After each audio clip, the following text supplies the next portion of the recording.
graça e a paz. Pode sentar, pode sentar. Primeira carta do apóstolo João, capítulo 2, versículo 2. Hoje é um dia muito especial para nós, porque é a ceia do Senhor. A ceia do Senhor, muito valioso, e hoje eu quero conversar com vocês acerca de algo que tem a ver com a ceia. A ceia, um dos fatores da ceia, que há uma revelação da ceia para nós, é o perdão dos pecados. E lá em João, 1 João capítulo 2, versículo 2, diz assim: Ele é a propiciação pelos nossos pecados, e não somente pelos nossos, mas também pelos de todo o mundo. Ok, fecha os teus olhos, Pai. Quero te agradecer, obrigado pela tua palavra. Rendemos-te graça, Senhor, e pedimos que haja unção sobre nós, para nós entendermos, ao ouvir a tua palavra, e termos um impacto, uma transformação em nós, no nosso caminhar, Senhor, no nosso dia a dia, que a tua palavra, ao ser ministrada, possa transformar a vida de todos os teus filhos. Ó Deus, eu peço em nome de Jesus, que o Senhor faça isso. Amém e amém. Amém, meus irmãos. Hoje nós ministramos, essa é a última ceia do domingo. Eu tenho um pouquinho mais de tempo nesse último culto, porque o intervalo não tem um outro culto depois. Mas, mesmo assim, eu serei muito breve, muito rápido. Quero ser objetivo naquilo que eu vou falar. Então, eu só peço assim... quero dar um recado que eu dei o dia inteiro. O grande segredo aí do combate ao Covid é você não colocar a mão no rosto sem antes lavar. Evite esse tipo de coisa. Na nossa igreja, praticamente quase ninguém, quase que eu digo assim, muito poucos irmãos da Capitão Casa que contraíram o vírus. Muito poucos mesmo. Então, nós tomamos cuidado com tudo. Foi tudo higienizado, esterilizado, as cadeiras higienizadas, tudo, distanciamento muito bom. Então, nós temos tomado muito cuidado com isso. Então, faz a sua parte, não tire a máscara e busque fazer a higienização das mãos antes de colocar no rosto. Eu estava outro dia em São Paulo, e eu estava de máscara, e estava eu, o Tiago, a Débora, a gente foi numa loja lá e deu aquela coceira no rosto, e eu doido para pôr a mão e não colocava a mão no rosto. Aí procurei logo uma loja lá e peguei um pouco do álcool gel deles, passei nas mãos antes de colocar no rosto. Então, isso é muito importante. Esse cuidado hoje é muito importante, é o que nós temos feito. Por isso que a nossa igreja, com todo esse cuidado, praticamente não tem ninguém. Hoje, aqui na Capitão Casa, eu não tenho conhecimento de alguém que esteja em casa com Covid. Não tem. Houve suspeitas aí outro dia atrás, mas também não houve confirmação, deu tudo negativo. Então, isso é bênção de Deus, porque a gente tem tomado cuidado, e a prudência é de Deus. Amém ou não, irmãos? Amém. Ah, não, pastor, a gente tem que se expor mesmo. Não, isso não é de Deus, a exposição não é de Deus. Nós temos que ser prudentes em tudo que nós vamos fazer, tá ok? Meus irmãos, então, a ceia nos fala do perdão dos pecados. Esse já é o tema para você, ok? Há um elemento muito importante que nós devemos levar em consideração em relação, e quando nós falamos de perdão dos pecados, e esse elemento é que Deus tem uma base para perdoar os pecados. Existe uma base para que Deus perdoe os nossos pecados. Então, o Senhor não perdoou os nossos pecados por Ele ser bondoso apenas ou amoroso. Não ficou no mundo das ideias, tipo assim, nossa, como que eu amo os homens, a humanidade, eu amo demais. Se Deus só pensasse, se Deus só sentisse no coração, nenhum efeito teria em nossa vida. Então, não simplesmente pelo sentimento ou pelo mundo das ideias, precisava que houvesse uma provisão para o cancelamento da culpa e também do pecado. Tudo bem, meus irmãos? Deu para entender aí? Então, isso é importante. quando o homem caiu, quando o homem pecou, aconteceram duas coisas. Primeiro, frustrou a vontade de Deus. E outro, o homem desobedeceu ao Senhor. E quando isso aconteceu, o homem foi tirado, ou foi afastado, não teve mais acesso ao Pai. O Criador, mesmo amando o homem, mesmo podendo, querendo ter relacionamento com o homem, ele não tinha como, precisava de uma provisão. Então, por isso que é necessário, porque quando o homem caiu, presta atenção, quando o homem caiu, alguma coisa aconteceu. Então, havia uma necessidade de que alguma coisa também fosse feito em relação àquela situação. Tudo bem? É a mesma coisa mais ou menos assim. Você tem lá uma criancinha, e a criancinha, de repente você está lá com a panela com água, e a criancinha, sem nenhuma noção, vai lá e coloca a mão dentro da panela de água fervendo. Não basta a mãe daquela criança olhar e falar: ai, tadinho do meu filho, tadinho da minha filhinha, né? Queimou as mãozinhas dela, né? Se ela simplesmente se sentir apiedada por aquela situação, sentir assim no coração, sabe, dozinha, pena daquela criança, não vai resolver o problema. Ela precisa agir, ela precisa o quê? Correr com aquilo para que fosse solucionado. Tudo bem, meus irmãos? Então, da mesma forma, é com o pecado. Alguma coisa aconteceu lá no Éden, alguma coisa houve ali, e aonde Deus precisa então fazer o quê? Resolver o problema, prover de alguma maneira a reconciliação do homem com ele. Então não basta Deus dizer, Deus falar assim: vamos deixar para lá, que isso, aconteceu mesmo, afinal de contas a carne é fraca, vamos deixar para lá, a gente passa por cima disso. Não bastava fazer isso, porque Deus não faz, porque Deus não é como eu e você, que às vezes não olha nos olhos e resolve o problema. Tem pessoas que têm problema, mas não resolve o problema, não tem coragem de olhar nos olhos e falar: olha, a gente tem um problema aqui, vamos resolver isso. As pessoas não fazem isso. Nós passamos por cima das situações, nós às vezes estamos magoados, chateados, e a gente passa por cima, não está nem aí. Mas Deus não. Deus olha nos olhos e fala: peraí, a gente tem um problema aqui, nós precisamos resolver. Tudo bem, meus irmãos? Então eu quero que você entenda algumas coisas, porque dentro, de acordo com uma perspectiva bíblica, todo homem pecou. Ou melhor, dentro de uma perspectiva bíblica, todo homem é pecador. Todo homem está debaixo do pecado. Dentro de uma perspectiva bíblica, todos merecem o inferno. Se Deus pegasse todos e lançasse no inferno, Ele seria justo. Agora, há três coisinhas que eu quero considerar com você quanto a isso, porque nós vamos precisamos ceiar com uma consciência diferente. Então, em primeiro lugar, a reação de Deus para julgamento é contra o pecado. Então, Deus age ao pecado com julgamento. Então presta atenção, o pecado trouxe uma consequência, uma penalidade. Essa consequência foi causada por causa da queda do homem. Vamos dar um exemplo aqui. Por exemplo, de repente você conversa com alguém, a pessoa fala: eu não acredito muito nesse lance de gravidade.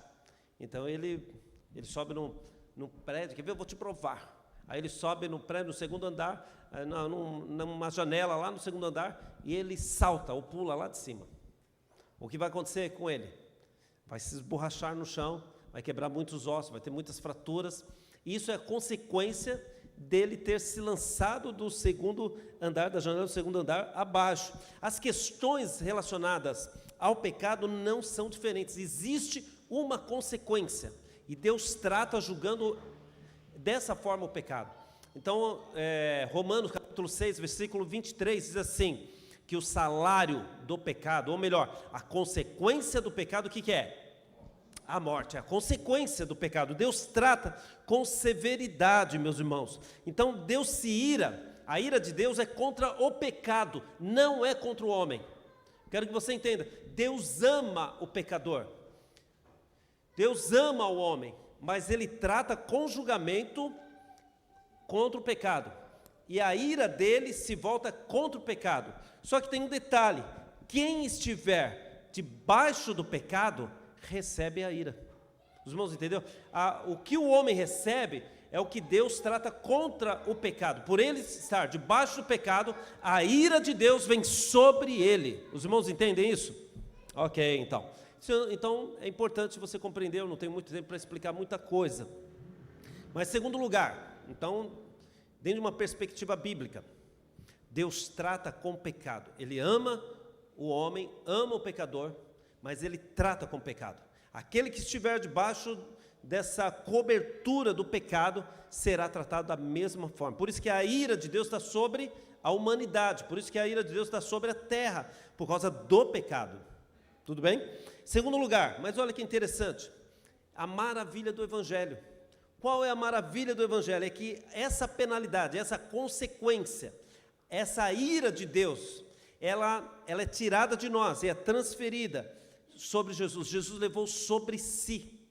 Então, meus irmãos, nós lemos lá em João, capítulo 2, versículo 2, que diz que ele é a propiciação pelos nossos pecados. É como dizer assim, Jesus intervém, ele se coloca ele intervém a favor do homem que está debaixo do pecado, mas que passa a crer na sua obra lá na cruz. Então, quando o homem crê na obra da cruz, então Jesus intervém em favor dele. Deu para entender, meus irmãos? Amém? E a Bíblia diz lá em 1 João 2,2 que ele é a propiciação pelos nossos pecados. O que é propiciação? Propiciação tem a ver com aquele rito lá no Antigo Testamento, aonde o sacerdote lá imolava o animal, pegava ali o sangue, o sumo sacerdote pegava aquele sangue, entrava no lugar santo dos santos. Lá naquele lugar tinha uma arca. A arca tinha alguns elementos dentro que representam alguns fatores de rebelião contra Deus. Dentro da arca existem esses elementos, eram guardados ali. Tinha uma tampa, sobre a arca existia uma tampa chamada propiciatório. Então aquela tampa tinha os anjos que tinham as suas asas encurvadas sobre o seu rosto, e o seu olhar estava para dentro da arca, porque representam ali a justiça, a santidade de Deus, aqueles anjos, aqueles querubins colocados ali. Só que acontecia o seguinte, o sumo sacerdote entrava no lugar santo dos santos, pegava aquele sangue e jogava sobre o propiciatório, que era aquela tampa, e aqueles anjos que olhavam para dentro, porque representa a justiça e a santidade de Deus, passava a ver o quê? O sangue. Então todo o povo de Israel, todo o povo de Deus, tinha a ira de Deus, que era contra o pecado, aplacada em relação às suas pessoas. Deu para entender isso? Os seus pecados não geravam o quê? Problemas para eles, porque o sangue daqueles animais resolvia parcialmente o problema da ira de Deus sobre eles. Só que aquela cerimônia ali tinha a ver com algo maior que aconteceria lá na frente, que seria a morte de Jesus. Entenda isso. Então, propiciação, o que significa? Propiciação é desviar a ira. Propiciação é desviar a penalidade. Aquilo que estava sobre o homem, agora estava sendo desviado sobre alguém. Alguma pessoa, alguma oferta, existia uma oferta. Era dada uma oferta para poder receber algum benefício. Então, eles ofertavam. Jesus é a nossa oferta. Então, por ele ser a nossa oferta, o sacrifício perfeito, o substituto perfeito, o inocente, a ira de Deus, a penalidade que estava até então sobre nós, por causa do pecado, é transferida agora para ele, é desviada. Isso chama-se propiciação. Então, a propiciação fez com que o Senhor Deus pudesse ser bondoso agora, pudesse ser gracioso. Eu não falei no início que Deus ama tanto o homem. João 3,16 diz que Deus amou o mundo de tal maneira. Lembra que eu disse que se ele parasse ali, o versículo parasse ali, não teria efeito nenhum esse amor. Mas o amor de Deus tem efeito em nós, porque o versículo continua, porque Deus amou o mundo de tal maneira que ele deu o seu Filho único, unigênito. Entendeu? Então, o que é a propiciação? A propiciação é esse amor de Deus agora podendo ser manifesto em nós. Então, o efeito da morte de Jesus é o que nós chamamos de propiciação. Então, entenda uma coisa, aquele amor que Deus queria dar para nós, agora Ele pode dar, antes Ele não podia dar. a bondade de Deus que Ele queria liberar sobre nós, não podia. Mas agora, manifesta o amor de Deus sobre aqueles que creem, é liberado a bondade e é liberado o amor. Deu para entender isso? Então a Bíblia declara que o pecado trouxe a ira de Deus, mas quando Jesus morreu, Ele desviou. A ira de Deus atraiu, como um imã, atraiu a ira de Deus sobre Ele. Tudo bem, meus irmãos? Amém? Não? Então agora Deus pode liberar bondade, pode liberar favor sobre aqueles que creem. Então, dizemos que Jesus, ele tornou Deus favorável a nós. Agora Deus olha para você e Ele é favorável a você. A bondade dEle está liberada e também a graça dEle está liberada, por causa de Jesus. Tudo bem, meus irmãos? Então, nós estamos livres, porque a dívida que tínhamos contraídos foi paga. Vamos ver lá mais um versículo? Romanos, capítulo 3, versículo 24 e 25. Olha o que diz: sendo justificados gratuitamente pela sua graça, pela redenção que há em Cristo. O homem, ele só tem redenção por intermédio de Jesus. Não é pelas suas obras, não é pela sua obediência, não é por nada, é por Jesus. Eu disse lá no primeiro tópico que Deus reage contra o pecado. Todos os que estão debaixo do pecado recebem a ira de Deus. Mas também eu disse que a maravilha do Evangelho tem a ver com Jesus ter sido a nossa propiciação. Ele desviou a ira, a penalidade que era sobre aqueles que creem, desviou para Ele. Então, quando você entregou a sua vida para Jesus, quando você reconheceu Jesus como Senhor da sua vida, o que aconteceu? A ira de Deus foi sobre Jesus. Aquilo que Jesus fez lá 2000 anos atrás, tem efeito na tua vida hoje no século 21. Olha o poder disso. Não há condenação sobre você, porque Jesus levou sobre si toda essa condenação. Quantos creem nisso? Eu creio, irmão. Então é como se Deus, vamos ver o 25, espera aí. A qual Deus propôs para propiciação pela fé no sangue. Então, o X da questão aqui é crer. Quem está debaixo da graça, porque ele foi removido de debaixo do pecado. Então, o Senhor o posicionou em outro lugar, pela fé no seu sangue, para demonstrar a sua justiça pela remissão dos pecados que antes cometeu, sob a paciência de Deus. Então, é como se, resumindo, é como se Deus tratasse você como se você nunca tivesse cometido um único pecado, por causa do sangue de Jesus. Por isso que você precisa se apropriar do sangue, você precisa se apropriar do nome de Jesus. Quando você for orar, quando você for buscar o Senhor em oração, você deve mencionar o nome de Jesus. Quando você menciona o nome de Jesus, você fala: Senhor, olha, Pai, eu estou fazendo aqui, em nome de Jesus, Pai. O Senhor Deus se lembra da obra da cruz e vê que essa obra foi suficiente para poder liberar o perdão sobre você. Entendeu, meus irmãos? Então, o perdão faz parte da ceia. O perdão dos pecados faz parte dessa cerimônia. Quando você estiver participando da ceia, lembre-se que Jesus conquistou para você o perdão dos teus pecados. Tudo bem? Ok, então em primeiro lugar, a ira de Deus está sobre o pecado. Todo mundo que está debaixo do pecado, as pessoas que estão debaixo do pecado, elas estão debaixo da ira de Deus também. Mas tem um detalhe, que a maravilha do Evangelho é que nós que cremos na obra dele, temos toda essa ira, essa penalidade, essa consequência do pecado desviada de nós e aplicada em Jesus lá na cruz. Tudo bem? Terceiro lugar, vamos para a gente poder encerrar aqui.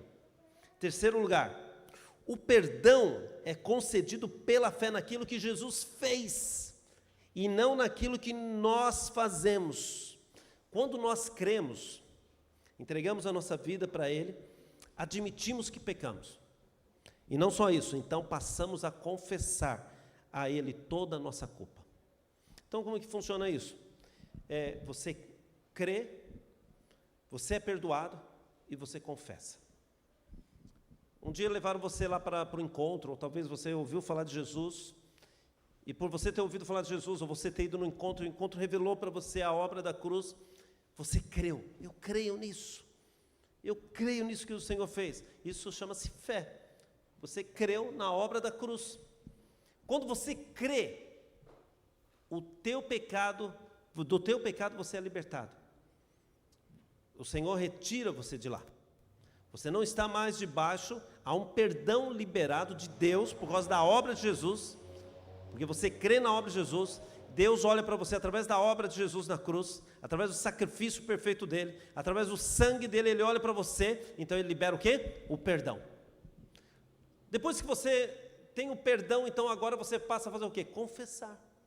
Você passa a confessar. Não é o contrário, porque existe uma máxima, uma ideia de que, peraí, eu tenho que confessar para ser perdoado. Eu quero dizer para o seguinte, que o perdão vem sobre você não porque você está confessando.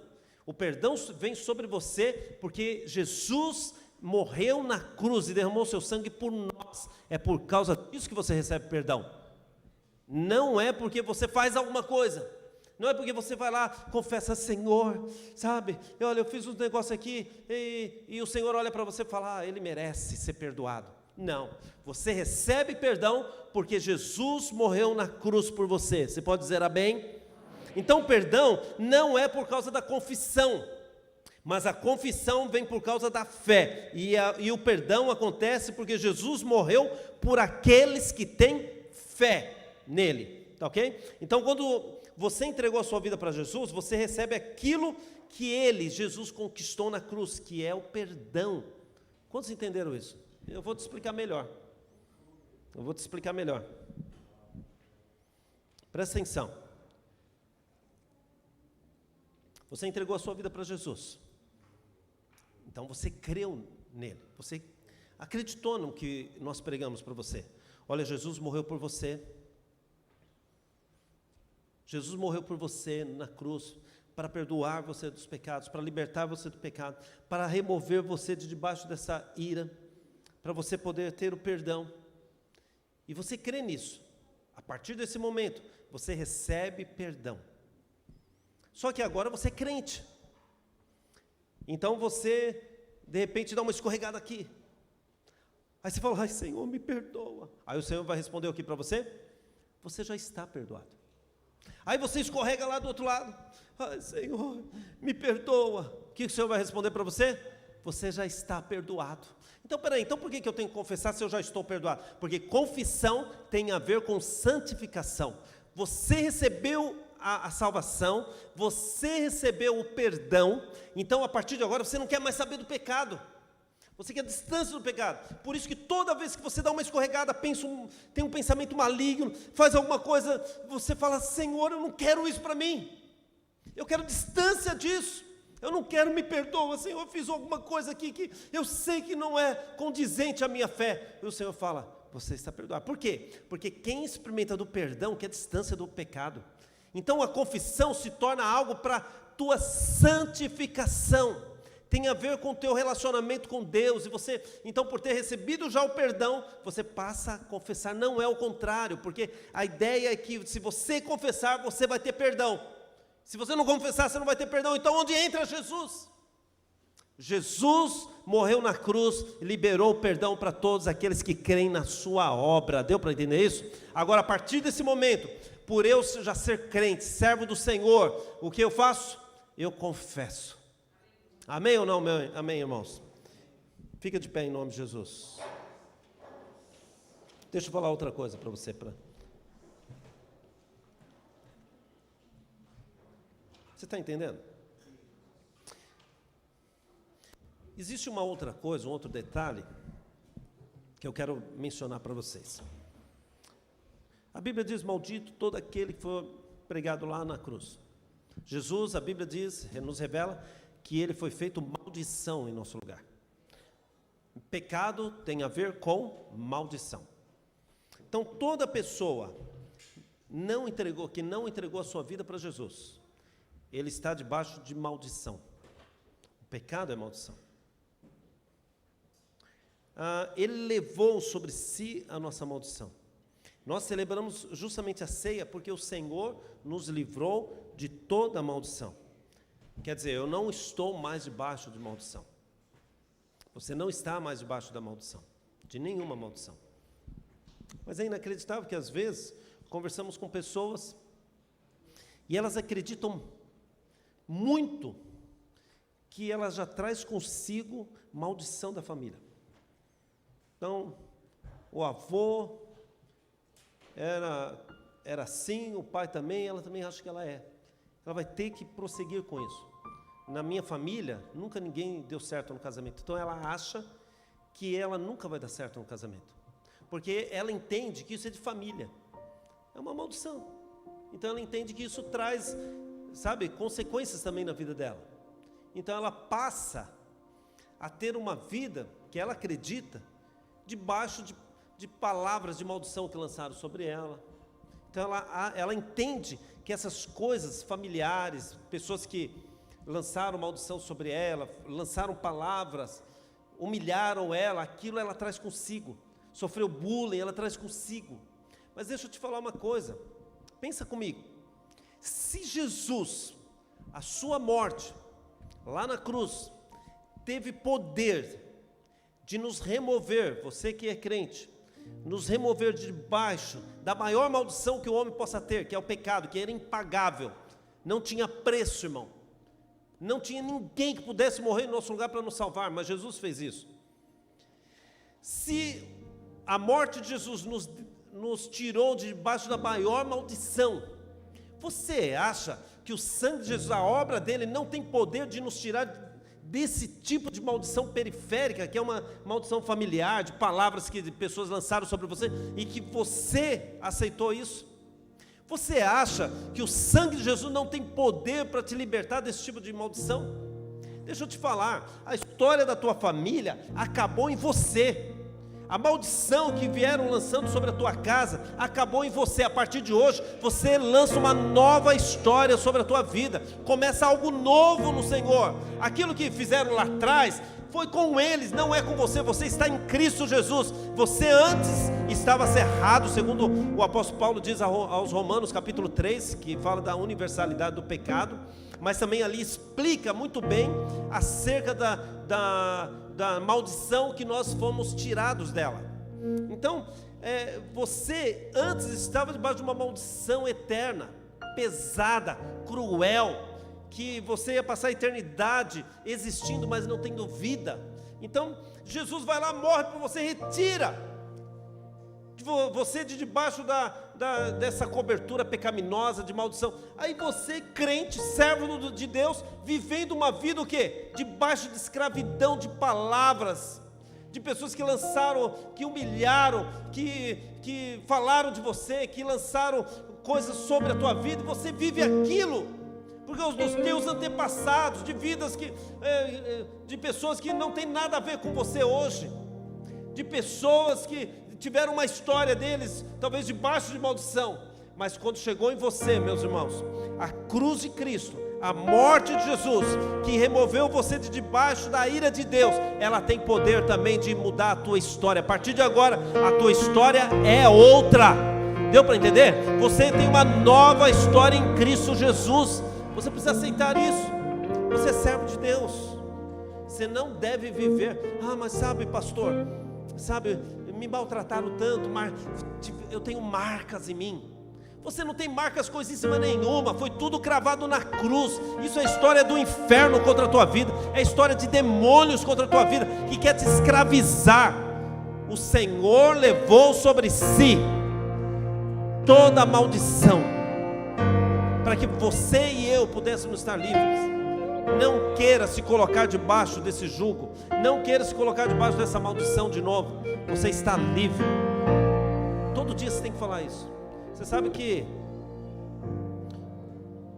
podemos muito bem consagrar a nossa vida ao Senhor todo dia. Você pode falar: Senhor, eu não estou mais debaixo dessa maldição, eu não estou mais debaixo, de palavras que foram lançadas contra mim. Eu não estou, a minha vida é outra, porque agora eu estou em Cristo Jesus. Você está em Cristo Jesus? Você recebeu Ele? A tua vida agora é diferente. Você foi removido e a bênção de Deus está sobre você. Jesus, em sua morte, pagou a dívida, nos substituiu.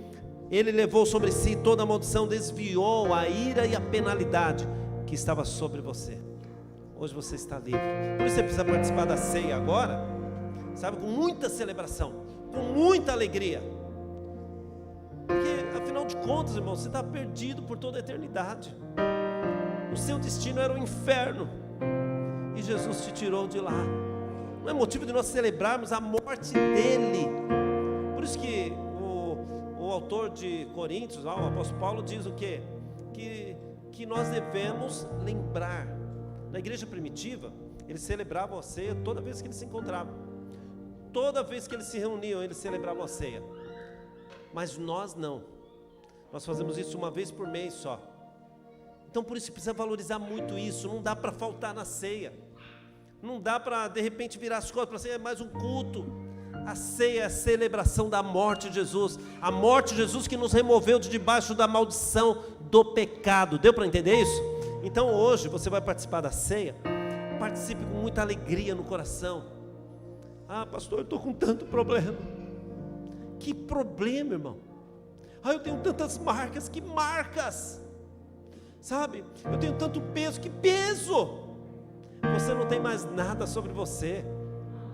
Sabe? Você vai passar aqui mais 30, 40, 50 anos, não sei quanto tempo você vai. Uma coisa é certa, não vai demorar muito. E você vai partir para a glória. A nossa vida começa lá. Aqui é só um momento passageiro. Mas quando nós fecharmos nossos olhos aqui, não vai demorar muito. Nós abriremos os nossos olhos lá. Por isso que é muito lindo, porque nós podemos celebrar a ceia aqui, sabendo que o Senhor morreu por nós e Ele entrou lá na eternidade. Tanto que alguns até afirmam que no céu tem um homem. Houve a entrada de um primeiro homem na eternidade, Cristo. Quer ver? Tem algo interessante, quer ver? Coloca para mim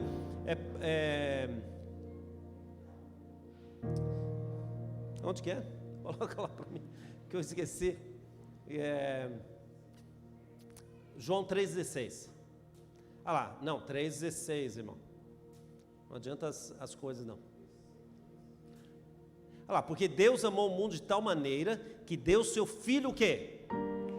Até então era o único filho de Deus. Era o único filho. Aí quando você vai lá para Romanos capítulo 8, versículo 29, olha o que o apóstolo Paulo diz. Porque os que dantes conheceu também os predestinou para serem conformes à imagem do seu filho, a fim de que ele seja o quê? Unigênito. Seja o quê? Primogênito. O que quer dizer isso? Que antes ele era o único filho de Deus, mas a partir de agora ele se torna o primogênito. Primogênito quer dizer o mais velho entre quem? Muitos irmãos. Quer dizer, Deus tinha antes um filho, agora ele tem uma multidão de filhos. Estamos nós incluídos nele. Por isso que Jesus passou por aqueles portais, nós também vamos passar por aqueles portais eternos. Eu gosto muito do Salmo 24 por causa disso, porque fala da entrada de Jesus. Jesus veio e voltou para a eternidade. Então ele está chegando. Aí o Salmo 24, ele está chegando, alguém grita: levantai, ó portas, as vossas cabeças, levantai-vos, ó entradas eternas, para que entrará o Rei da Glória. Aí vem um indivíduo, alguém levanta uma pergunta: quem é este Rei da Glória? Aí alguém responde, fala: esse é o Senhor forte, poderoso, o Senhor poderoso na guerra. Aí ele fala de novo: levantai, ó portas, vossas cabeças, levantai-vos, ó entradas eternas, e entrará o Rei da Glória. Alguém não entendeu, porque agora Jesus, o Deus eterno que saiu, agora ele está voltando, mas diferente. Então ele pergunta de novo: quem é este Rei da Glória? Pela segunda vez. E alguém responde: o Senhor Exércitos, Ele é o Rei da Glória. É o Senhor, Ele entrou, Ele passou, foi o primeiro. Ele é o primeiro. Ele é o primeiro de muitos irmãos que também vão passar por aqueles portais. Eu vou passar por eles, meus irmãos. Sabe por quê? Que Jesus morreu por mim. Eu não vou lá por mim mesmo, pelas minhas obras, porque, sabe, eu sou pastor da igreja, nada disso. Eu não vou para lá, eu não, por causa porque eu entrego dízimo ou oferta, ou porque eu estou sempre participando dos cultos. Eu vou para lá porque Jesus morreu por mim. Entendeu isso? Porque Jesus morreu por nós. Você vai entrar nesses portais, vai passar por esses portais, porque Jesus morreu por você. Se você crê, Ele morreu por aqueles que creem. Entendeu?